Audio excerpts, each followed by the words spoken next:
guess what?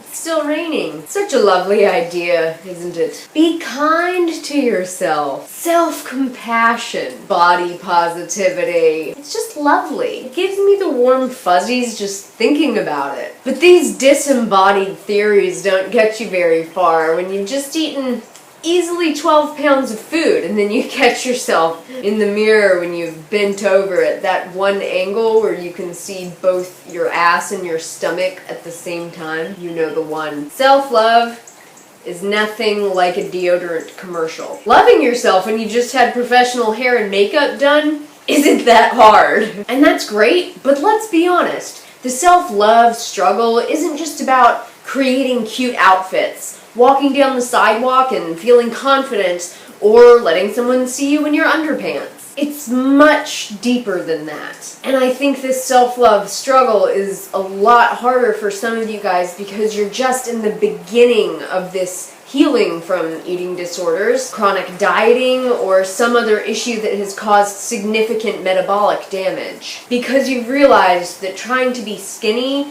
is not and never will be worth your health or your sanity. And so you're officially dedicated to doing right by your body, prioritizing your health, and developing a positive relationship with your own self. But because of your past, you might be gaining weight. And it could be a significant amount of weight. Like so much weight that people are starting to notice. And some of them are even making comments about how you're eating too many carbs. Your diet is just plain crazy and they told you so. Telling those people to go fuck themselves is an intricate art form that will require a video of its own. So don't let me get sidetracked. Or you can literally just tell them to go fuck themselves. It's up to you. But the point is, it's really hard to go through this. It's really humiliating to be gaining weight when you're trying so hard to do everything right, and when you're really going out there on a limb with your diet that people just don't get, and they don't accept, they don't understand, and they don't have the education to realize that what's happening to you is necessary for your long-term health and well-being. And it makes it all the harder when you step on the scale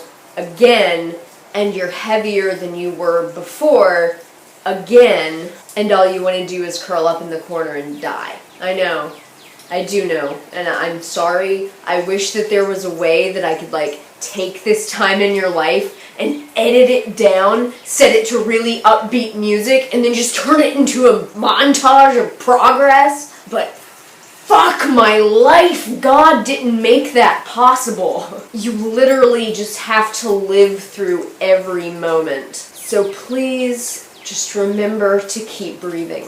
The whole weight gain on a high-carb vegan diet happened to me. And it happened to me right as I was really trying to learn how to be nice to myself, and when I was really learning the importance of this self-love thing. But here I was, packing on weight, and all I had was my past of restriction and self-abuse, and that was my only coping mechanism. So as I gained weight, and as I tried to be nice to myself, there was a real learning curve. Because I gained 45 pounds, really fast. Well, I mean, technically, I guess I gained the first 30 really fast, and then just piled on the extra 15 over the course of a year. Super fun. But after the first 15 pounds, I started feeling kind of nauseated when I look at myself in the mirror. So disappointed, shamed. People started asking me, "Are you still vegan?" And silly me, the first 5 or so times I actually answered enthusiastically because I didn't understand yet that they were trying to imply that I was getting fat.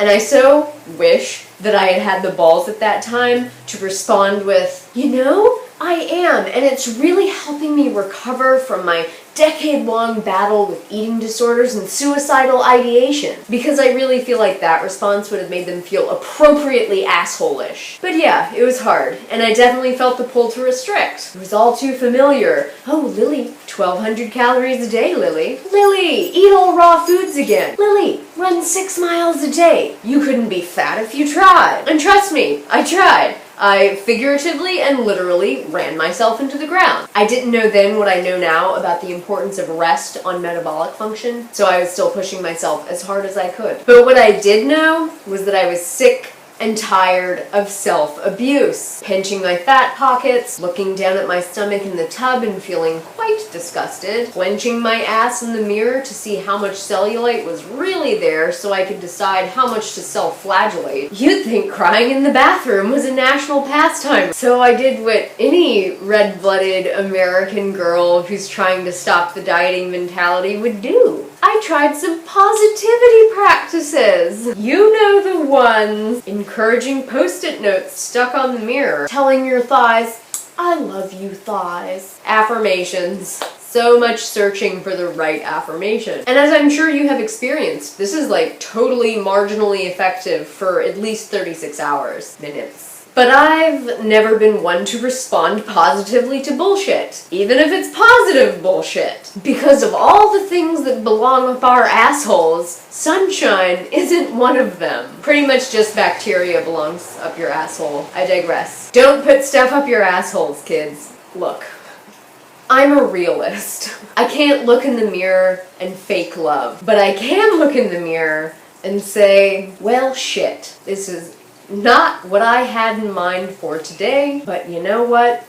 This is me getting healthy, and it's good enough. I might not be able to touch my tummy fat and profess adoration, but I can say, I understand why you're here, and that's pretty much my fault. I see that my body is doing its best, that is appreciated, and we are gonna get through this together. Today isn't perfect.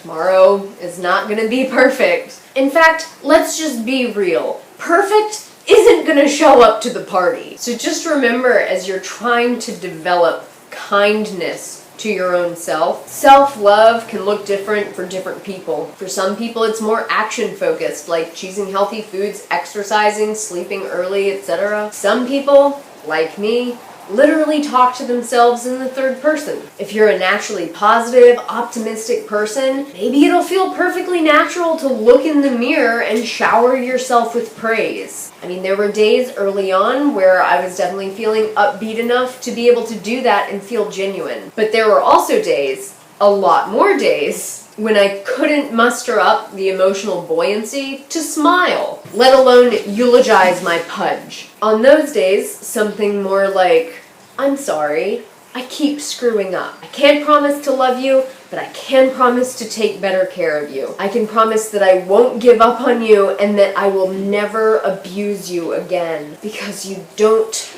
deserve it. And that felt a lot more real. You know, how do you stop the self-hate spiral when you're feeling ashamed of yourself and so disappointed? I learned to stop by imagining that my best friend was feeling that way. Vulnerable, disappointed, hopeless. And I'd imagine what I would say to her. You're an amazing woman, and your strength and your persistence is so inspiring. You've come so far already, and you've done such a good job taking care of yourself. And I'm so freaking excited to see what the world is going to bring for you. And that kindness and support and respect and admiration is exactly what you deserve. And it's wonderful if there's someone in your life that can see that and give you that validation. But the fact of the matter is that that doesn't always exist for all of us. And you are the only person who can consistently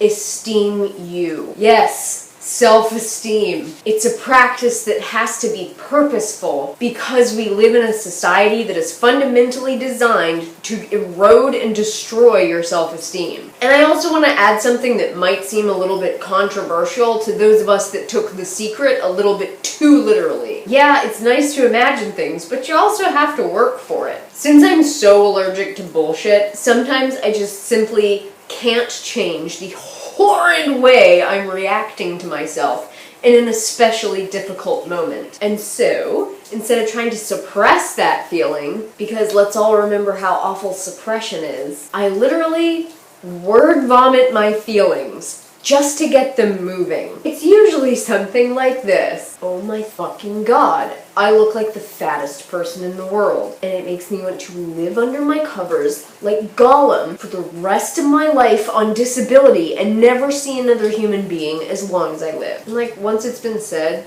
Not only does it make me laugh because it's completely ridiculous, but the energy is discharged, and then I'm able to go on with my day. Self-love is a verb.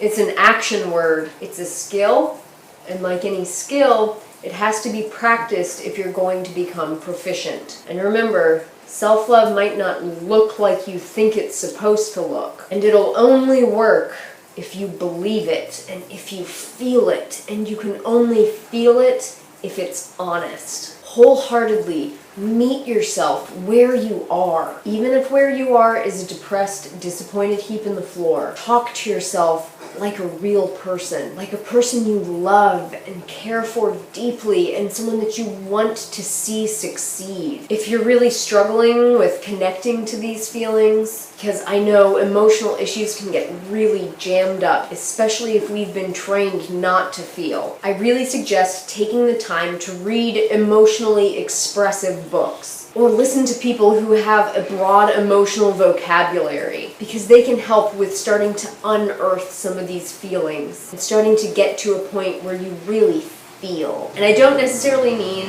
the self-help books, because those are notorious sunshine asshole blowers, but books or people that simply speak to the deepest emotional caverns of ourselves. I really highly recommend Brene Brown. She's done a lot of amazing work on shame, vulnerability, connection, and failure, and how these different issues affect how we connect to the world around us. She also has some amazing TED Talks and has given some awesome interviews, so look those up on YouTube. I might even link some below. And one of my favorite authors is Mark Nepo, or Nepo, who knows. His writing was really instrumental for me in developing my own emotional vocabulary. There are, obviously, many other great books and great authors, and I would love to hear in the comments section below what has been helpful to you all in your process towards self-love and self-appreciation, self-acceptance, self-esteem. So please share and turn the comments section into a resource. Until next time, make better choices for yourself. Talk to yourself like you would a good friend, and take really, really good care.